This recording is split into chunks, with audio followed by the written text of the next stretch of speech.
येथे समोरासमोर झालेल्या मोटरसायकलच्या धडकेत चौघे जखमी.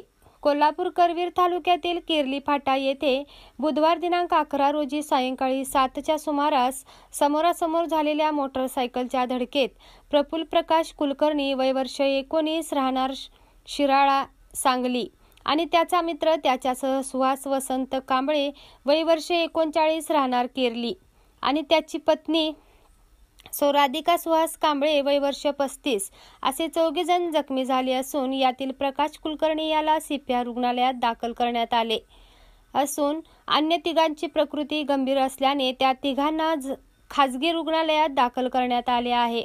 अधिक माहिती अशी की किर्ली येथील सुहास कांबळे हे पत्नी आणि लहान मुलांसमवेत कामानिमित्त मोटरसायकलवरून कोल्हापूरला गेले होते. परत येताना किर्ली फाटा येथे शिराळा येथून प्रफुल्ल प्रकाश कुलकर्णी हा आपल्या मित्राला सोडण्यासाठी मोटरसायकलवरून जात असताना किर्ली फाटा येथे समोरून येत असलेल्या मोटरसायकलला जोराची धडक दिल्याने चौघेही जखमी झाले आहेत.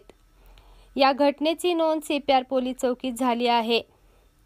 ग्रामदेवता प्रतिनिधी मुरलीधर कांबळेसह रुपाली चव्हाण, कोल्हापूर.